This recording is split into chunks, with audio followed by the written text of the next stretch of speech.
natanguye kuvyiga muri 2018 nagize formation muri ubuntu photographie et puis naciye ntangura neza muri 2019. Photography natanguye kuyikunda kuva kera, muga natanguye kuronka uyinyigisha neza na neza 2018. Hama maze kuronka uwunyigisha yarankundiye ndagumana nawe umwanya mutoyi, tukaza turajana kuri terrain, nkaza ndamusanga ariko arakorera kuri studio akabinyereka. Hama mu nyuma nca ndabikomeza ndabigira n'umwuga.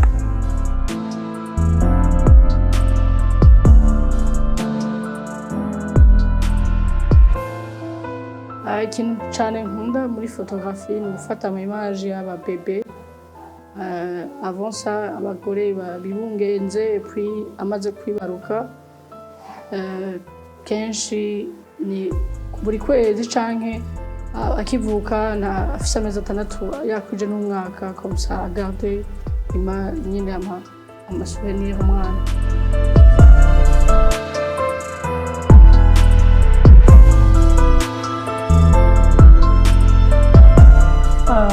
Kenshi niyo nagiye gufotora nk'imanza nk'ama mariage cyangwa amadote dutaha bwije nk'amasaha akuze minuit. Parfois nd'umukobwa ni ibintu bigoye cyane gutaha ayo masaha kuko aba ari ibintu nakunze ntamenyera. Hari igihe nyene ngira ubwoba ndiko ndatahana n'umutaximen gasanga ndagize ubwoba.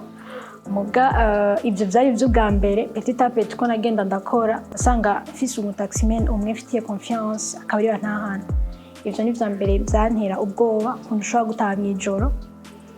Ibindi mpura navyo gutaha warushe wafotoye ukatusanga abo wafotoye barashaka nk'amafoto nka 5 bapostinga, uratashe minuit urugura imashine urakopie urakoze na nkeya ugasanga uryamye 2 heures 3 heures.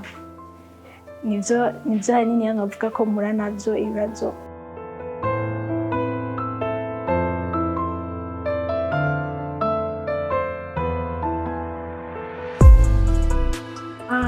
Ikintu ca mbere cangiwe n'umunsi wa mbere fotora mariage ndi jenyene, like ama produit fini nanzaye sinari nzi gusa ko nkabishobora ko nshobora gufotora nanje nkabarya nguma mbona. Naravuye gufotora muri appareil ndabona ko nafotoye neza, muga meje kuzikora ndavuga ati wow naryohewe cane pe.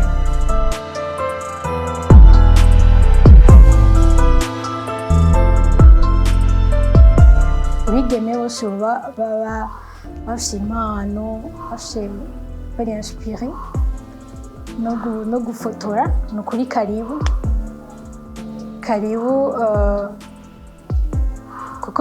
kuko nanje narafashijwe siniyumvira ko nshobora kureka gufasha aho ngeze ubundi babyifuza. Hama uzobatera intege wese bazi aho bashaka gushika, je cyo nobabwira nuko bazoshika aho bashaka gushika. Nibaba ari ikintu biyumva ko bashoboye muri bo, peu importe uzobatera intege, peu importe icyo kizogutsitaza, ufise esprit urashika aho ushaka gushika.